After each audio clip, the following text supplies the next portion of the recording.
کابل خونین، نامی که اخیراً پایتخت نشینان بر این شهر گذاشتن، شهری که در چندین دهه شاهد قربانی بوده و این شهر با رنگ دهها بیگناه سرخ رنگ شده بود، اما امروز با باریدن برف نقاط مختلف شهر کابل رنگ سفید را به خود گرفته و کابلیان این روز را تجلیل می کنند.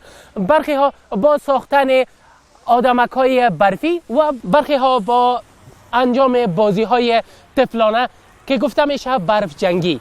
ما امروز هم به نقاط مختلف شهر کابل میریم و بر شما میرسانیم که وضعیت در چی حالت است و مردم با چی مشکلات دچار هستند.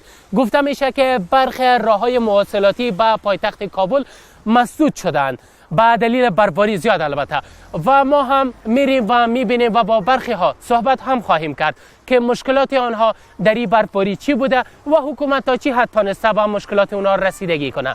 با ما باشید. این شارع کابل جلال آباد است. از این مسیر روزمره صدها موتر عبور و مرور می کردند، اما امروز به دلیل زیاد بودن حجم برف و اینکه شاراها نسبتاً مسدود است، اونا عبور و مرور کردن نمی توانند. البته برخی از موترهای کوچک مسافربری دیده میشه که از این مسیر عبور و مرور دارند، اما موترهای بزرگ باربری در این مسیر عبور و مرور کردن نمی توانند و شارع بر روی آنها بسته است.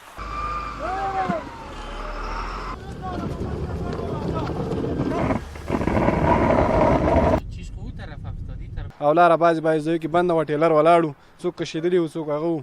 حکومت خپله هڅه کوله خو بیا هم بنده وه زیاتره ځای کې. تاسو ګورئ چې د مایپر په لویه لاره باندې دلته دا کوتل بند و، د عمومي لاره د خلکو په مخ بنده وه.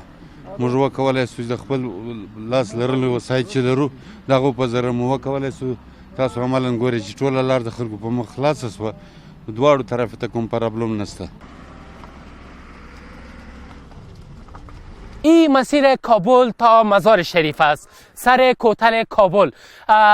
طوری که دیده میشه عبور و مرور ترافیک در اینجا نرمال است، اما طوری که ما با خبرنگارای خود در سمت شمال صحبت کردیم، اونا میگویند که مسیر سالنگ و از طرف دیگر راه شبر در مقابل ترافیک بسته است. اینجا هم شارع بزرگ کابل با میدان وردک، غزنی، قندهار و بالاخره با ولایت‌های هرات و هلمند وصل می‌گردد. ما رسیدیم به آخرین شارع کابل.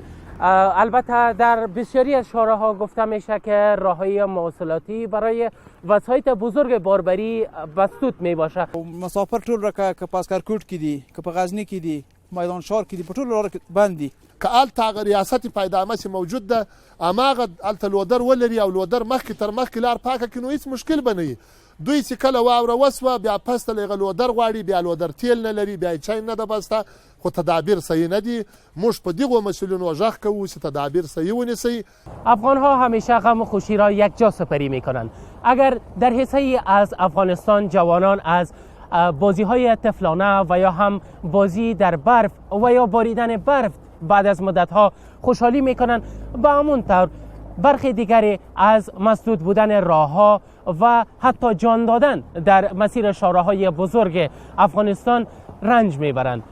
مسافرینی که همکنون برای رفتن به طرف جنوب افغانستان منتظر موترهایشان هستند، از حکومت می‌خواهند تا هر چه زودتر مسیر شاراهای بزرگ در مقابل ترافیک باز ساخته و اونا را همکاری کنند تا به منزل مقصودشان برسند.